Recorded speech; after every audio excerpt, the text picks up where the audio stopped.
Olá, hoje é quarta-feira, 5 de dezembro, está de volta aí o Política em Debate, hoje com a presença dos deputados eleitos, deputado federal Kim Kataguiri e deputado estadual Arthur Duval.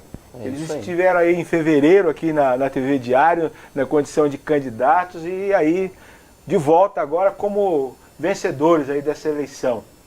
A primeira pergunta que eu faço é, estão preparados para virar vidraça? Kim, boa tarde. Boa tarde, obrigado pelo convite. Acho que a gente é vidraça há muito tempo, né? Mesmo não tendo um mandato, a atuação nossa pública e as críticas que a gente vem sofrendo, e aliás os processos já que a gente sofre ao longo de todos esses anos, já demonstram que a gente está preparado para o que está por vir.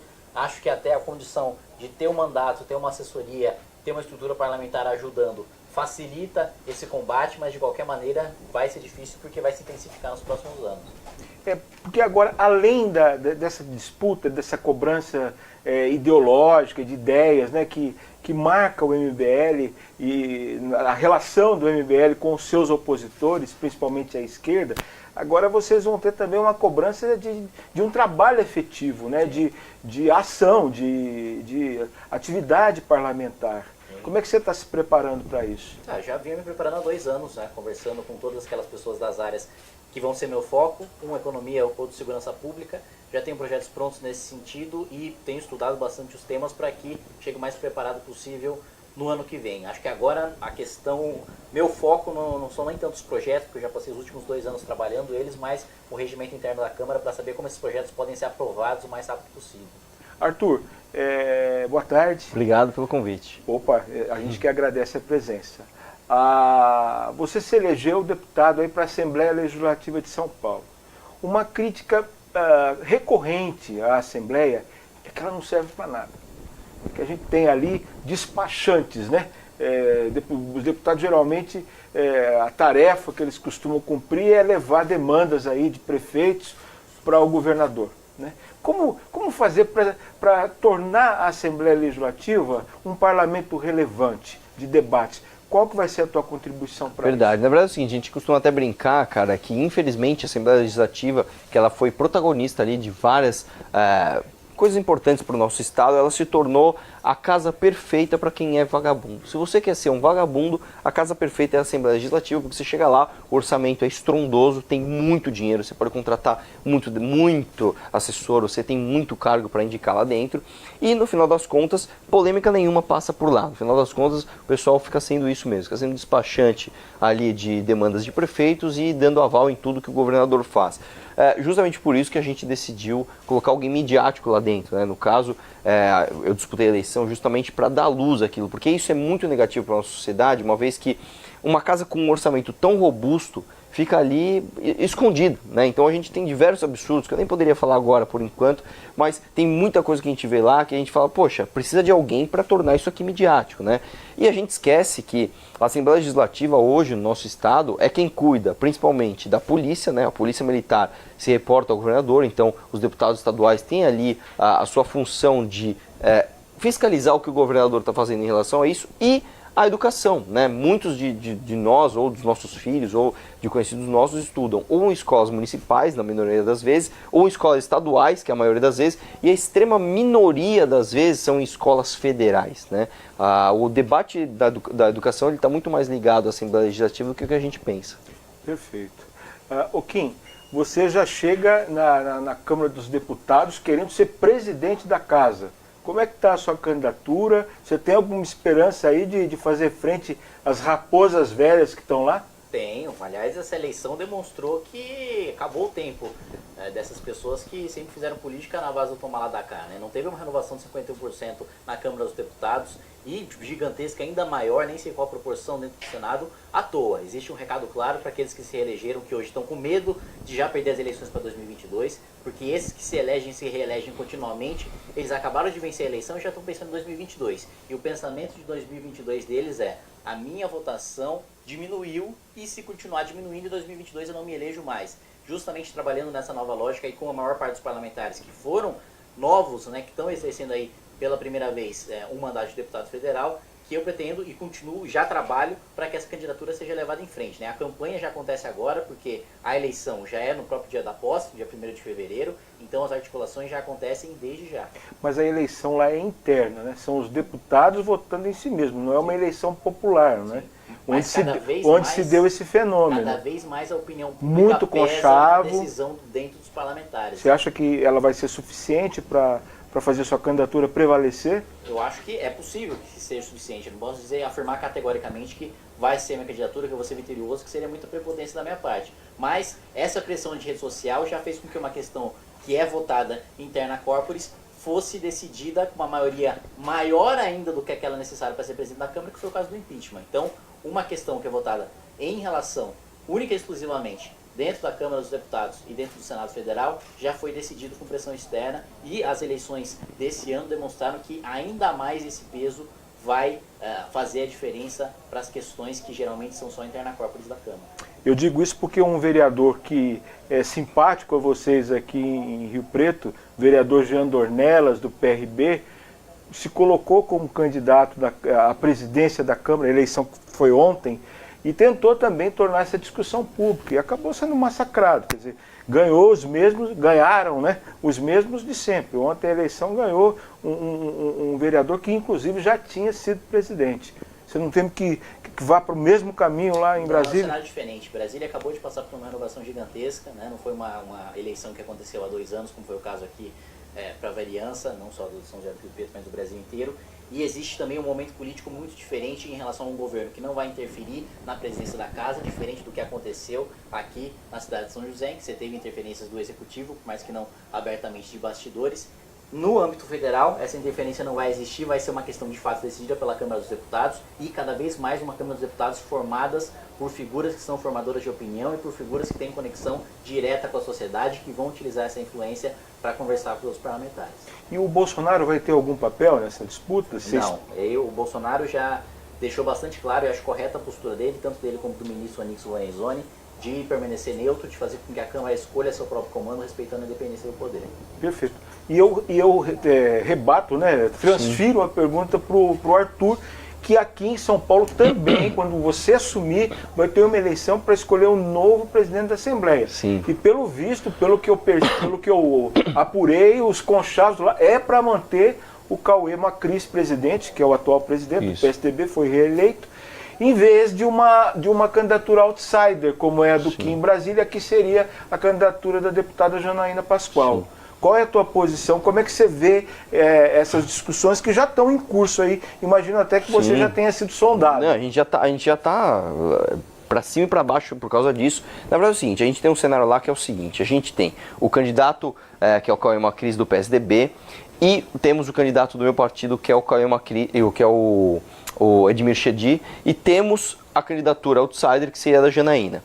O PSDB está brigando com o Edmir Chedid lá, que é do DEM, justamente para ver quem que vai ser o candidato do governo, porque o candidato do governador, ele tem um peso muito grande na votação ali da casa. Então, Se for o Cauê Macris, ele vai vir com mais força. Se for o Edmir vai vir com mais força. Porque o que acontece é que o Cauê Macris ele já foi presidente, ele é o atual presidente, inclusive, mas parte dos parlamentares, dos deputados estaduais lá, não estão satisfeitos com a sua atuação como presidente. Só que o que a gente está brigando para acontecer, e é o que eu acredito, é justamente a candidatura da Janaína, né? Ela não é do meu partido, ela não é do DEM, né? Mas a gente vota assim de maneira completamente independente e a gente está fazendo força para que a Janaína seja a nova presidente. Ela é assim, eu acredito por ela ter tido mais de 2 milhões de votos, por ela ser uma pessoa tão expressiva na época do impeachment, eu acho que as urnas deram um recado de que ela seria a liderança natural daquela casa. Além disso, você precisa de coragem e precisa estar com nenhum, vamos usar uma expressão popular assim, você não pode ter rabo preso com ninguém para ser presidente da Alesp e fazer realmente o que é melhor para a população, que é cortar contratos, é cortar cargos, é cortar indicações, etc. Então, esse tipo de coisa eu acredito ser possível somente com a Janaína. Como nós vamos fazer para isso acontecer? Esse é o desafio, né? É uma tarefa muito difícil. Né? Nós temos a nosso favor, nós temos contra nós, é o fato dela ser nova, né? E o fato dela não ter ali uma habilidade notável, vamos dizer assim, em virar voto. É justamente esse tipo de jogo que vocês querem romper, né? Exatamente. E o que a gente tem de forte? Em primeiro lugar, nós temos a opinião pública a nosso favor. Então, assim, se precisar fazer manifestação para algum candidato, seu candidato espontâneo da população, eu duvido muito que será o Edmir ou será o Cauê Macris. Muito provavelmente será a Janaína. E nós temos um outro fator que é o tempo, né? Diferente do Kim, nós só assumimos o mandato dia 15 de março. Né? Então, assim, até lá, nós temos muito tempo para a gente ver novos cenários e fazer alguma pressão ali, justamente com a opinião pública, para ver se a gente vira os votos necessários. Também não sei te dizer se isso vai ou não vingar, porque, como quem falou, seria prepotência da nossa parte dizer que a gente acabou de chegar e a gente sabe exatamente o que vai acontecer. Mas te digo que é de uma grande possibilidade que ela vença. Perfeito. Sobre essa questão vou mudar o rumo da conversa. Vocês foram favorecidos aí por um tsunami, né, que varreu aí muitos políticos tradicionais do poder, né, do parlamento, que não foram reeleitos, né. A região sofreu um pouco com esse fenômeno, porque haviam 9, né, porque eles ainda estão no mandato, 9 deputados estaduais e a região, e a maioria deles não conseguiu se reeleger. A região vai ficar com apenas 3 deputados a partir de 2019. Eu queria saber, vocês foram muito bem votados aqui e tal, eu queria saber como que a região vai poder contar com vocês. Que canal que a região vai ter, Rio Preto, cidades vizinhas, vão ter para conversar com o deputado Arthur Duval na Assembleia e o deputado Kim Kataguiri em Brasília. Bom, eu acho em primeiro lugar o seguinte, o que as urnas deram o recado, é justamente o que a gente prega, que a gente já está de saco cheio da política tradicional, do cara que chega nessa região e fala assim, não, porque aqui Rio Preto é a região do meu coração, vou fazer muito pela região, vou ouvir muita população, aí o cara vai em outra região e fala exatamente a mesma coisa, o cara vai em outra região e fala exatamente a mesma coisa. Nós não fomos eleitos por uma ou outra região, todas as nossas políticas são ali de cunho liberal, de diminuição do Estado e deixar o indivíduo mais livre para empreender. E as nossas medidas, os nossos projetos são gerais, né? Eu costumo até dizer com quem aqui, o principal projeto que o Kim vai apresentar, a favor, etc., vai lutar para que aconteça, é a reforma da Previdência. Isso, independente da região que você está, ela te afeta diretamente. E no meu caso, que é segurança pública, no caso das polícias militares, e educação, no caso da inversão da pirâmide de educação que a gente tem hoje, que a gente investe 4 vezes mais em ensino superior em vez de investir no básico, isso não são políticas regionalistas, não é uma política que vai ali beneficiar uma ou outra região, mas todas as regiões. E o canal que todas as pessoas têm para conversar com o deputado, além de e-mail, internet, que a gente já vê na internet, é justamente no próprio gabinete. Então, a Alesp, quem estiver lá, vai estar de portas abertas, e quem não puder ir até lá, vai ter todos os nossos canais ali de internet para entrar em contato e a gente saber as demandas e os anseios das pessoas. A gente ao mesmo tempo tem coordenadores locais aqui, especificamente na região. A gente tem o Arlen, que a estrutura do MBL funciona exatamente da maneira como a gente acredita que o Estado deva funcionar, de maneira absolutamente centralizada. Não faz sentido eu, Kim, vir aqui um dia fazer uma visita e eu decidir qual que é a prioridade, por exemplo, de destinação de emenda parlamentar para a região de Rio Preto, sendo que eu não moro em Rio Preto, sendo que eu não conheço os problemas de Rio Preto, sendo que eu não efetivamente vivo o dia a dia de Rio Preto. Agora, os coordenadores do MBL vivem, e vivem há muito tempo, e nasceram aqui, vivem há décadas, aliás. Então, eles mostrando pra gente o que de fato é prioridade da região, porque eles moram nessa região, faz muito mais sentido do que a gente tirar da nossa cabeça, eu especialmente lá de Brasília, de uma realidade completamente paralela, de uma bolha, que o cara mais miserável lá ganha seus 20 mil reais por mês para tirar xerox, vir aqui e falar qual que é a necessidade ou não é a necessidade de Rio Preto. Faz mais sentido ser descentralizado e tomado a decisão ser tomada e ser levada pelos habitantes daqui. De qualquer maneira, vai ser difícil ter emenda para todas as regiões, já que vocês foram votados em todas as regiões do estado, né? Como vai ser para equacionar isso? Exato. O Arthur já deu uma dica ali, falando que vocês vão trabalhar nas grandes questões, né? Sim. O foco são as grandes questões. Mas agora, existe uma participação do Legislativo no orçamento e eu acho que o nosso foco tem que ser para as maiores necessidades de cada região. Claro que a gente não vai conseguir atender a todas, mas a gente consegue, além das emendas, trabalhar com o Executivo para que o Executivo dê determinada atenção para essas regiões, fora da emenda impositiva já prevista na legislação. É que tem mais uma coisa, só muitos dos deputados eleitos, às vezes o cara assim, é o cara da região X, o que o cara faz, ele fica lá fazendo populismo. Vamos abrir o jogo aqui. O cara vai lá daquela região, fala, eu sou deputado da região, eu não sei o que lá, traz meia dúzia de emenda lá e acha que está fazendo bem a população. Nós não usamos emenda como moeda de troca, né? A gente não chega aqui e fala, eu tenho tal emenda, o que você vai me oferecer de troca? Você vai me dar voto? O que você vai fazer? A gente não faz isso. Vou dar um exemplo de uma emenda que eu poderia, por exemplo, destinar, que beneficiaria todas as regiões, nenhuma em detrimento da outra, e ela vai completamente a favor do que a gente pensa ali enquanto modelo de Estado. Por exemplo, nós temos uma polícia militar completamente ali, infelizmente, sem os equipamentos necessários para fazer o combate ao crime. Então, por exemplo, como o vereador Fernando Holliday em São Paulo fez uma vez, ele destinou emendas para comprar colete à prova de bala para a Guarda Municipal. Olha que absurdo, a Guarda Municipal não tinha colete à prova de bala para combater a criminalidade. A gente pode ver, por exemplo, a necessidade da Polícia Militar e fazer uma emenda para que beneficie o Estado como um todo, né? Você comprar ali coletes, equipamentos, etc. É um tipo de emenda que vai a favor da nossa narrativa e não necessariamente beneficia uma região em detrimento da outra. Kim, uma grande bandeira do MBL é o Escola Sem Partido, né? Recentemente o Olavo de Carvalho, que está na moda, né? Que inclusive indicou o ministro da Educação para o Bolsonaro, disse que a escola sem partido não deve se dar através de um projeto de lei, que ele é contra que essa questão seja definida por lei, por projeto. Que, segundo ele, isso é uma guerra cultural e deve ser vencido aí no campo das ideias. O que você achou dessa declaração e como é que você vai conduzir essa questão do Escola Sem Partido no Congresso? Eu concordo com ele. Eu acho que o projeto em si não soluciona o problema, mas é uma batalha política importante para a gente deixar bastante claro em todas as salas de aula quais são os direitos e os deveres do aluno e do professor, mas a implementação de ideias liberais e esse combate, digamos, de contracultura em relação ao establishment de esquerda não se dá de cima para baixo via projeto de lei, se dá de baixo para cima por meio de militância, por meio de formação acadêmica, de disputa de centros acadêmicos, de diretórios centrais de estudantes, e isso a MBL vem fazendo, inaugurou agora no último Congresso Nacional, o MBL Estudantil, justamente para cumprir esse papel. O Escola Sem Partido é uma política de Estado para garantir que todo aluno conheça seus deveres, seus direitos e a mesma coisa dos professores. Agora, a atuação na cultura em si, como o Olavo diz, de guerra cultural, essa não se dá via projeto de lei. Se de qualquer maneira for tentado via projeto, não vai acontecer, porque o projeto não muda magicamente a cabeça das pessoas, mas esse trabalho de formiguinha de base, de trabalhar a militância e a formação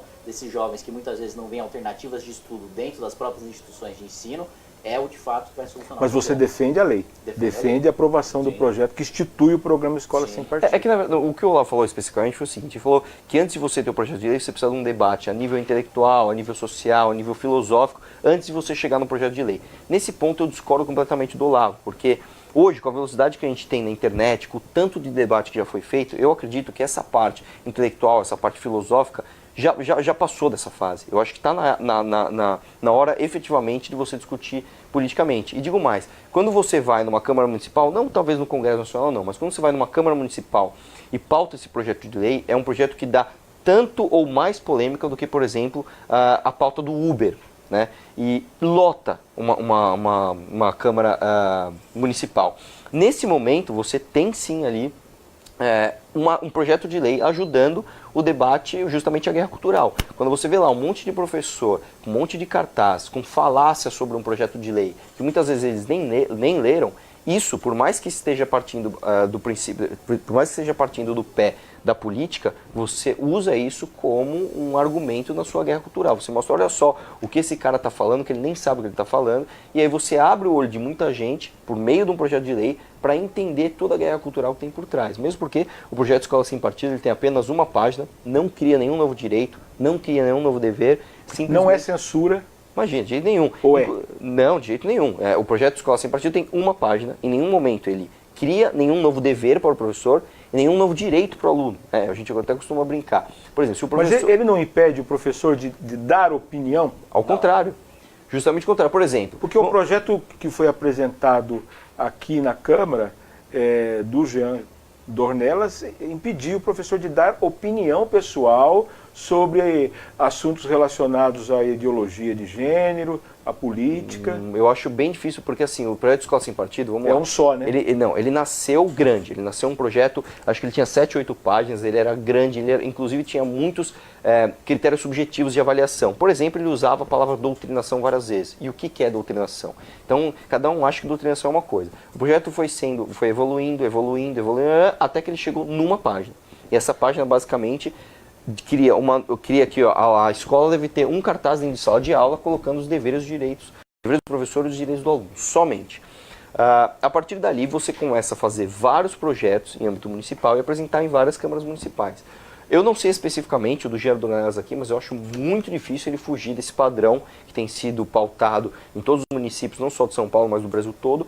E esse projeto especificamente, como eu disse, em nenhum momento ele cerceia a liberdade individual do professor dar uma opinião. Inclusive, digo mais aqui, se um professor quiser ir dar aula com uma camiseta, seja do Bolsonaro, seja do PT, seja do movimento dito social como MST, o projeto Escola Sem Partido não impede o professor de fazer isso. E nem de falar... O que ele impede? Ele não impede nada, ele simplesmente fala para o aluno que o professor não pode, isso é um direito já constitucional, não pode em nenhum momento achincalhar quem pensa diferente ou apresentar somente uma corrente de pensamento de um determinado espectro. Então, por exemplo, vamos supor que o professor entra na sala e ele fala assim, eu voto no Haddad porque eu gosto do PT por causa disso. Ok, ele pode fazer isso. O que ele não pode é, de repente, um aluno que vota diferente dele, ele fala assim, não, eu não gosto de você, não concordo com você, olha só que aluno ridículo, ele não pode falar isso, etc, etc. Esse tipo de coisa não pode, e não é o projeto Escola Sem Partido que cria isso. Essas questões que precisam ficar um pouco mais claras, né? Sim. Eu acho que boa parte dessa desinformação é a responsabilidade dos sindicatos que fizeram uma propaganda monstruosa como se fosse um projeto do apocalipse, mas fato é que a maior parte dos sindicalistas que são contra esse projeto nem sequer leram esse projeto. Quando a gente vai debater, eles não sabem nem o número de páginas que tem, só tem uma página, e quando você vai analisar o relatório do deputado Flavinho, que hoje é o que está em trâmite na Câmara Federal, prestes a ser votado, muito provavelmente vai ser aprovado esse ano, o projeto é exatamente isso que a gente falou, sem criar nenhum tipo de sanção. E desafio qualquer um que for contra o projeto e que acredite que seja censura a me mostrar qual é a sanção prevista pelo projeto, seja no relatório do deputado Flavinho, seja em um substitutivo apresentado por outro deputado, seja no projeto original. Gente, o MBL vai virar partido político? Se a gente conseguir mudar o sistema eleitoral para o distrital, para o distrital misto, acho que faz sentido a gente tornar partido político, porque aí a campanha fica mais transparente, mais barata e valoriza o debate ideológico e público, que é o que a gente tanto luta. Agora, se continuar no sistema proporcional de hoje, em que você não vota no candidato, mas vota no partido, aí não faz sentido porque, primeiro, que a gente não teria nem condição política de ter 1 milhão de chapas com 1 milhão de prefeitos e 1 milhão de vereadores disputando, como os partidos tradicionais hoje têm. E segundo, que seria contra a nossa lógica de justamente promover o debate e levantar essas lideranças de acordo com os seus pontos de vista ideológicos e não de acordo com o regionalismo ou com o apoio político de determinada chapa A ou B. E você acha que nessa legislatura, aí, nesses próximos 4 anos, finalmente a gente vai ter uma reforma política? Acho que é possível. Aliás, reforma política a gente praticamente tem toda a legislatura. Mas nunca uma reforma radical, né? Que tipo de reforma? Acho que é possível que a gente tenha uma reforma no sistema eleitoral.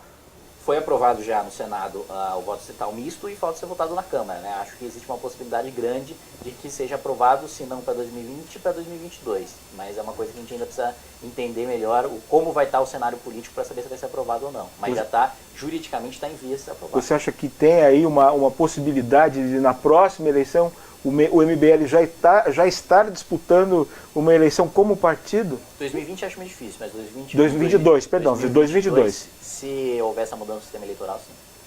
Perfeito. Gente, Muito obrigado pela... Obrigado, Olha, não, vou falar uma coisa, eu tô meio zureta hoje, mas é importante, o Kim, antes de começar a entrevista, ele mesmo sem ter assumido como deputado, o que ocorre só em fevereiro do ano que vem, ele já está elaborando alguns projetos aí. Um projeto que ele disse que está empenhado aí tem a ver com maus tratos contra animais, né, Kim? Isso. Houve um caso aí que chocou o país e está repercutindo muito nas redes sociais, de um cachorro que foi morto, né, por um segurança dentro de um hipermercado em Osasco.